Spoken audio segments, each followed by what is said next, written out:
Hi, this is a short video for David Keener in Texas. I am having your computer here again. I already connected and read the codes and everything. I don't truly see any problems with the computer here again.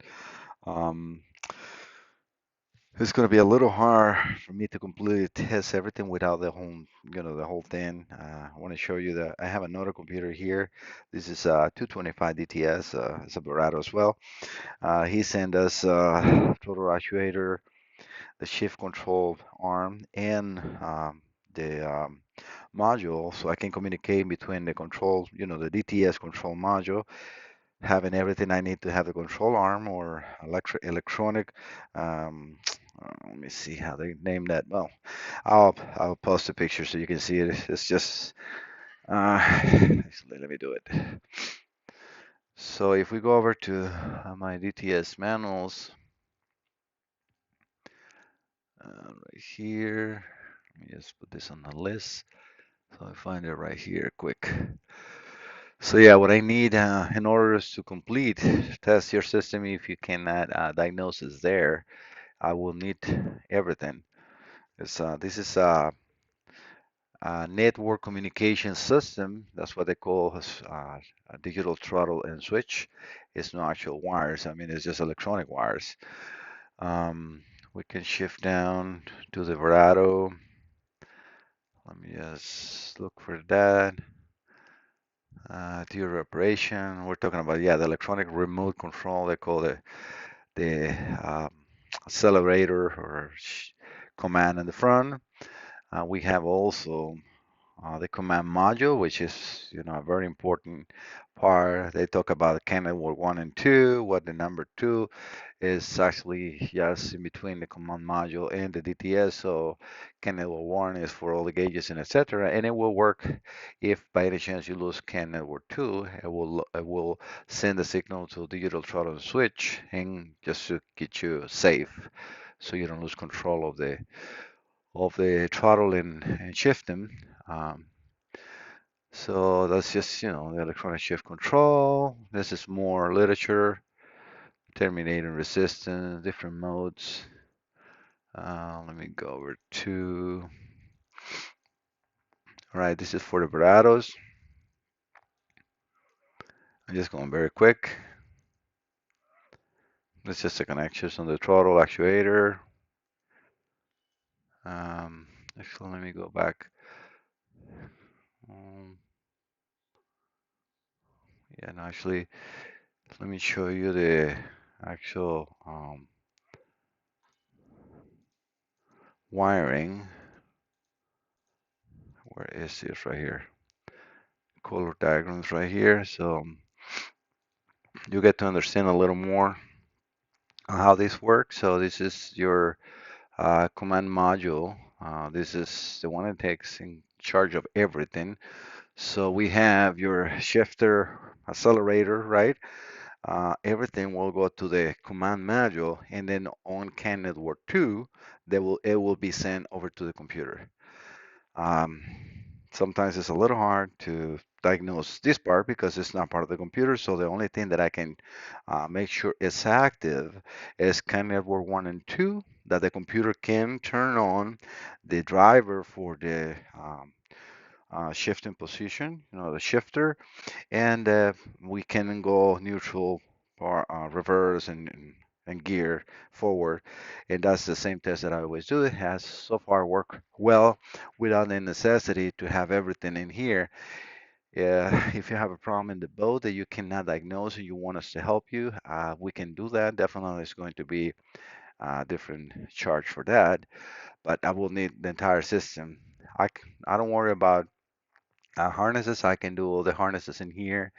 That is usually my connections are really good. As you can see, I create all my harness to go there and onto the simulators.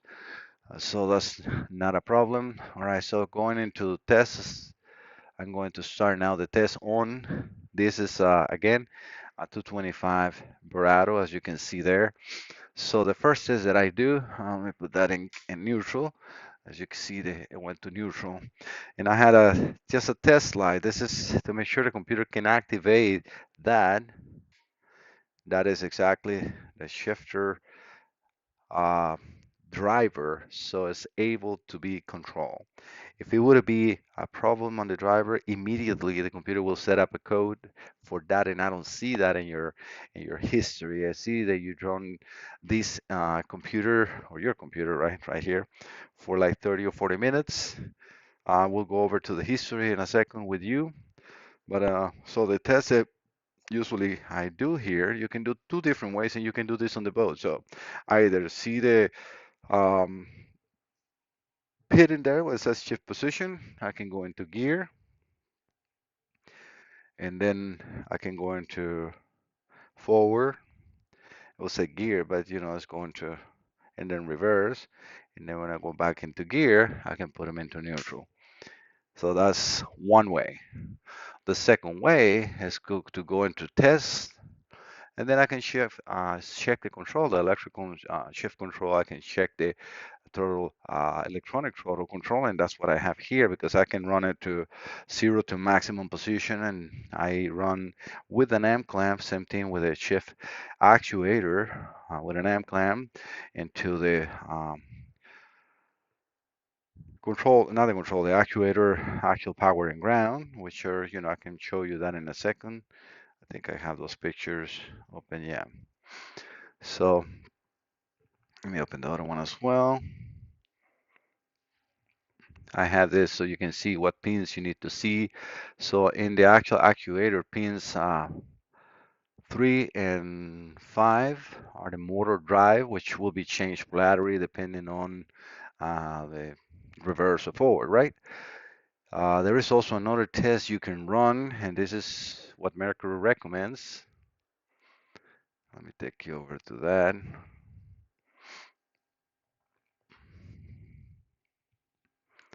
I save this just simple.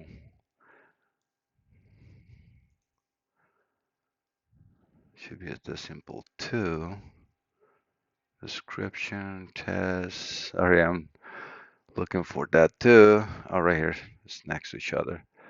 So this is what Mercury recommends if you want to do a test. You can even use a normal IAC. This is just another light that you will have to put in between the shift actuator and the harness and then shift. And then the result of that, or what they expect you to have, is this result. So I'm going to keep it in the screen for a second so you can see again in neutral, no light, and neutral to forward, green light. Then when you're using the noise light, because it has a green and a red, and then when you're going from forward to neutral, red for 1 second. As you can see, it's for 1 second. That's a shifting position sensor and the activation of the motor. And that's in the helm, in the boat. So that's something you can do there as well. Again, so when you're doing the test, you need to have the engine running. So I have the engine running. Let's check and make sure there is less than 850 RPMs. And then it checks I can start the test. If it's not in neutral, the test will not proceed. So I can then now go into gear and go into forward. My mistake. 1 second. Gotta restart it. So right there, and then I can go into forward. I think it's gonna go, yeah. So go back into neutral, and then I can go into reverse. What is not doing it? Let me see if I got this. It's a little sometimes hard to get the values correct. I gotta move the actual values a little more. Just want to make sure, yeah, it's reverse. It was not enough into there. But yeah, as you can see, it times out really quick, and that's it's nothing wrong with it's just a software that's a diacom that had to be a stop and a start, but that's how I test it. Again, now it's in neutral. If I go back and I connect in here, you can see that this computer is running at 780 right now. Yeah, between 780 to 825 RPMs. Again, it's just the way this one is. So let me pause the video. I'm gonna now connect your computer and do the same test. One thing I forgot to show you is the actual CAN network. I got the oscilloscope connected in the four channels. So let me get this to 5 volts. Uh, Change this to 1 mega ohm. So the signal is reading right. Let's just set it for the oscilloscope in here. And I can change the timing. Oh, I gotta go the other way because this is a very fast signal. Let me set it to either one. I can separate the signals and you can see it, that they're CAN network 1 and 2, they're completely active. And that's how they should look. So this is again still on Thomas' computer. I want to check yours and show you this in the video, but give me a second, plug those in, yours in, and I'll be right back. All right, now I have your computer connected, so you know that this is yours. Um, it's off, so I'm going to turn these on, and I want you to see this is again the driver for the shift actuator, so that should light up, and it does, so it's a good driver. That immediately tells me that that driver is fine and will time out, and that's completely normal. The computer is looking for to put that in neutral, and that's what it does. Um, Now I can connect to the computer because I lost communication. Obviously, I turn it off. Now I have, communication. Let me reset the communication.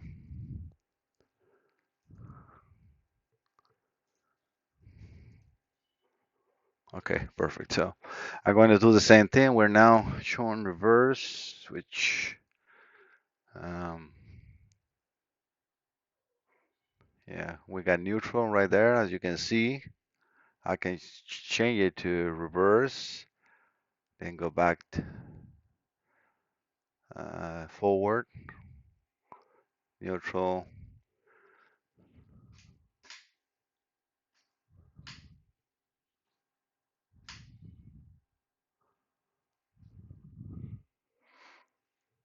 Just playing with the switches in here. So we got forward, neutral, reverse. Everything is as it should. So we got everything for these to work. I want to show you now again the communications. I set the capture. This is the last capture from the other computer. Again, we are connected to your computer. That's my oscilloscope right there. Let me run it. And we got both CAN Network 1 and CAN Network 2. Those live. Hopefully you can see the red and the blue moving because they're both are in a different speed, almost the same speed, but not the same. Uh, if I put a no trigger, the trigger, what it does is just hold whatever channel I set to stop, or I can put them in auto, go into D, and that's what it does. If I go into C, it's going to stop the C signal. If I move it to here, if I go into A, which is the blue channel, as now stopping the blue channel, and that's it. You can now see that for a little because it's looking for something different. A, yeah, this should be that one. So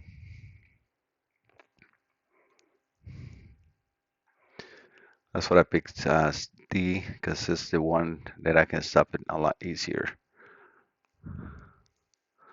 when I put it there. So, but yeah, I mean, everything in your computer so far is good. I don't see any problems in here. Uh, I want to go over to your history to just go by what I see this time that you have in there. This yours is 175, right? All right, so on your second visit, after the computer got here, before we send it to you, the computer has 12 hours. This time that you send it back to us, the computer has a total of 9:12:42, so that's 30 minutes. Um, I don't see any history of seconds of faults, which is a little weird. Fault codes again. My temperature, I left one of the faults so you can see that this is mine and the rest are yours. My voltage around 13 volts, 12.98 or so, but coolant temperature in 95 and manifold air temperature in 8240. Those are mine, position in neutral. As you can see, this is yours. Look at the temperature, completely different than mine. And I don't like this. A 11.33 volts. You got a problem on the harness. Most likely, sometimes a computer, if you switch from one, engine to another one, it's not going to give you right away the issues because it's not being driven for a long period. Again, just assuming, but 11.3 volts, that is definitely no good. You got a problem in the battery, a harness that is not giving the complete voltage to the computer, and that can create a lot of issues, right? Because this computer needs to have very good use in order to move that driver for the shifter. So going map in fault codes, we got another one in here for this is actually mine, as you can see, 824095. Bend switch high, you have a that one at that time is actually installed. It's a very good voltage, 13.03. This one is ESC now NS position. So this one is like it's not reaching the position. Again, look at the battery voltage. This is definitely a huge, huge problem. 10.71. You either have a shorted actuator that is drawing the battery, I mean the power down from the computer, or something else that because yeah, ESC position that is part of what the computer should control, and it's not able to move it, or something is stuck. So again, not here. I don't have that chance to move the actual motor because I don't have it. And if you need us to do the whole test, I would need to, Jim has to call you and get a full conversation with you and exactly what you need to send us. I cannot reproduce your concern, not in here. This computer is now working 100%. Again, you're in good hands. Talk to you later. Bye bye.